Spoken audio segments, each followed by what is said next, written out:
Dear students, today I'll go for the next part of electrochemistry. So here I will discuss what is the meaning of first resistance. The resistance is represented by symbol R. So what is the meaning of resistance? It is the tendency to resist the flow of electron. That indicates if you want to take any substance and through this substance if it has less tendency to flow the electron, that indicates it has more resistance. And if it has a less tendency to flow the electron, that indicates its conducting power is less. So a substance whose resistance is more, its conductance is less. So resistance and conductance are reciprocal to each other. So resistance, I told, this is the tendency to resist the flow of electron. And what is conductance? Conductance is the reciprocal of resistance. If I want to represent the conductance is G, so G is your 1 by R. And the unit of resistance is ohm, whereas the unit of conductance is ohm inverse, or you can write that is mho, or you can write Siemens. Now, I want to find out what is the relation between the resistance and the length of the conductor. Let's say you are taking a metal with a length of this, and you are taking the same metal with length of this. That indicates this length, this metal takes more time to flow electron than this metal. Both are the same metal, but the length are different. So it takes more time to flow electron from one end to another end in comparison to this metal. So that indicates it has more resistance. So what we are getting the conclusion? Length of conductor is directly proportional to the resistance. If the length of the conductor is more, then it has a more resistance power. Similarly, now I want to take the same metal with same length but different area of cross section. Let's say both having the same length, but it has more area of cross section than this. So if it has more area of cross section, then it takes more electron in comparison to this. So if it takes more electron, that indicates its conductance is more, resistance decreases. So area of cross section and resistance are inversely proportional. So I can say R is inversely proportional to area of cross section. So if I want to combine these two, then I can write R is proportional to L by A. And this L by A is called cell constant. So this is called cell constant, can be represented by G star. If I want to remove this proportional, then I can use a term that is specific resistance rho into L by A. So this rho is called specific resistance, or you can say also that is resistivity, or you can say that is also resistivity. So that is specific resistance or resistivity. So that implies what is rho? Rho is equal to R into A by L. So that implies I can write that is your R by G star. G star is the cell constant, R by G star. So what will be the unit of it?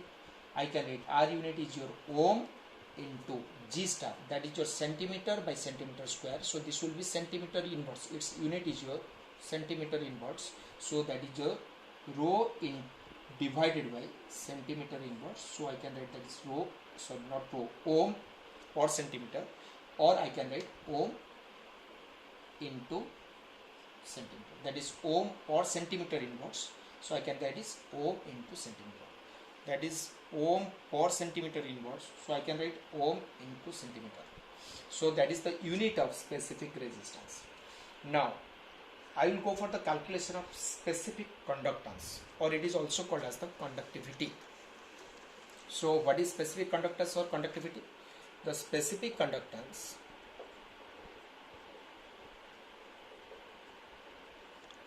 or conductivity is represented by kappa. And as like I told, conductance is the reciprocal of resistance. Similarly, the conductivity is the reciprocal of specific resistance or resistivity. So I can say the specific conductance or conductivity is the reciprocal of specific resistance. And we know what is rho. Rho is your R by G star. So that implies what is kappa? kappa is equal to 1 by R by G star. So I can write that is your 1 by R into G star. And we know what is 1 by R. 1 by R is your G.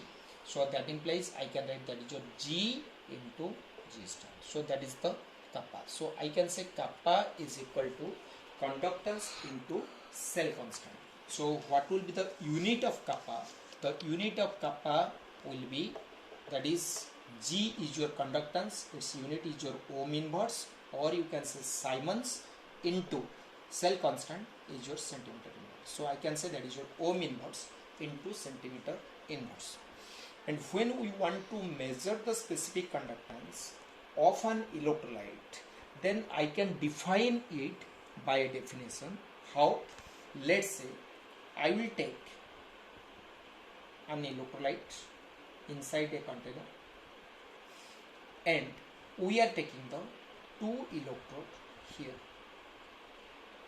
and the volume of electrolyte, when I will take 1 centimeter cube, and we are taking the 2 electrode, and the distance between the 2 electrode should be 1 centimeter, with unit area of cross section of this electrode will be 1 centimeter square. Then the conductance value what I will calculate here can be called as specific conductance. Again I am repeating, if you are taking, let's say you are taking the 2 metallic electrode, and the distance between the 2 metallic electrode you are taking 1 centimeter, and the area of cross section of the metallic electrode is 1 centimeter square, and you are taking the electrolyte of 1 centimeter cube, and you want to find out the conductance value of it. So when you are finding the conductance value of 1 centimeter cube of an electrolyte by taking the 2 electrode with unit area of cross section with a distance of separation 1 centimeter, then the conductance value what you are calculating, that is called specific conductance, or can be called as conductivity. And we will discuss how we will calculate this conductivity when we will go for the relation between the molar conductance and specific conductance. At that time I will explain this thing again. But you remember now what I told the specific conductance for an electrolyte or conductivity of an electrolyte. It is the conducting power of 1 centimeter cube of an electrolyte, and we are taking the unit area of cross section of 2 electrodes, and these 2 electrodes are separated with a distance of 1 centimeter. Then we can calculate the conductivity of a solution. And how it is related to the molar conductance, I will tell when I will discuss first the molar conductance part and the equivalent conductance part. So let's say first of all I will go for the molar conductance. This molar conductance can also be called as molar conductivity, and it is represented by lambda m. What is the molar conductance? The molar conductance is the conducting power of 1 gram mole of an electrolyte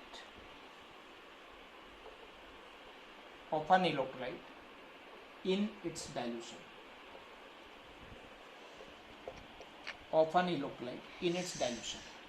That is, the conducting power of 1 gram mole of an electrolyte in its dilution is called molar conductance.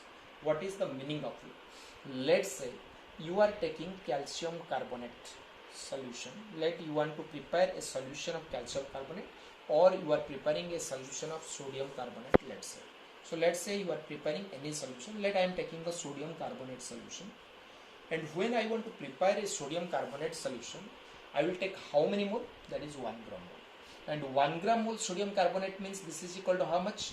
I am taking 1 gram mole sodium carbonate, means I am taking sodium atomic mass is 23, 2 sodiums are there, so that is 46, plus carbon atomic mass is 12, plus oxygen atomic mass is 16, 3 are there, so that is 48.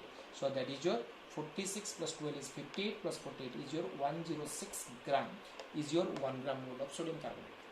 So you are taking 1 gram mole of sodium carbonate in one of the electrolytic cell. Let's say you are taking the 106 gram, and you are passing the electricity by using the 2 electrode here. I am using the 2 electrode and I am passing the electricity. And when I want to pass the electricity, this sodium carbonate start to dissociate. So when the sodium carbonate start to dissociate, it gives 2Na plus CO3 2 minus. Already I told, when we are passing the electricity, the substance start to dissociate. That indicates that it start to ionized. And already we know the dilution is directly proportional to ionization. And when I am taking the 106 gram of sodium carbonate, let I am making a dilution solution of 100 ml. And on making the dilution of 100 ml, let's say it is 80% dissociate. If it is 80% dissociate, then how many I have taken? This is 106 gram means I have taken 1 mole. Then how many is left? That is the 20% is left. So 20% left means out of 1 mole 20% is left. So that is your 1 minus 0.8. So that is 0.2 moles left. And you are getting the ion of Na plus. How many mole? As 0.8 mole is consumed, so you will get the 2 into 0.8 mole. So 1.6 mole of Na plus you will get, and 0.8 mole of CO3 2 minus you will get. Now I want to find out what will be the conducting power of this solution. So this conducting power of this solution depend upon the ionic power of Na plus and ionic power of carbonate ion. It do not depend upon the how much amount of sodium carbonate present here. So it depend upon only the ionic power of Na plus and ionic power of CO3 2 minus. So when we calculate the lambda m value at 100 ml dilution, then I can say this lambda m value depend upon the Na plus ion and CO3 2 minus. Now if I will make it into, let's say, 150 ml dilution, and on making 150 ml dilution, let it is 100% ionized. As it is a strong electrolyte, so it will be 100% ionized. And on 100% ionization, what is the amount of sodium carbonate left? The sodium carbonate left is 1 minus 1, that is 0, because I have taken 1 mole. All will be consumed, and you will get how many mole of Na plus? You will get the 2 mole of Na plus and 1 mole of carbonate ion. So the number of ions increases, and here it is 100% ionized. After that, even you will make it more dilution, there will be no ionization. That indicates here what is the lambda m value you will calculate. This lambda m value is the maximum, and it never be going to more even on dilution. So that is called lambda not m, or you can say that is also lambda infinity m. So lambda not m or lambda infinity m indicates the molar conductance at infinity dilution or molar conductance at 0 concentration. If I am telling about the infinity dilution, that indicates the concentration is minimum, and for that reason it can be called as 0 concentration. So when I want to calculate the lambda n, that is nothing but the conducting power of ions produced by 1 gram mole of an electrolyte, and here this is the number of ions, and here this is the number of ions. So that indicates number of ions here is more than this. So we can say lambda n increases with dilution. So that implies I can say lambda m is directly proportional to dilution. And what is the relation between them? Why this lambda m is directly proportional to dilution? Because on increasing the dilution, the number of ion increases, and for that reason the lambda m value increases. Similarly, if I want to go for the lambda e, we'll just change one thing. Instead of 1 gram mole, if I want to take 1 gram equivalent mass, then we can say that is lambda e. Then that is called equivalent conductance. So that is called equivalent conductance. So what will be the definition of equivalent conductance? That is nothing but the conducting power of 1 gram equivalent of an electrolyte in its dilution. So instead of 1 mole, if you take 1 gram equivalent mass, then what is the conducting power you will get? That is called lambda e. So let's say I am taking 1 gram mole of sodium carbonate is 106 gram. So that implies what is the 1 gram equivalent mass of it? The gram equivalent mass of sodium carbonate is the molecular mass by valency. And what is the molecular mass of it? Its molecular mass is 106 by valency is 2. So that is equal to 53.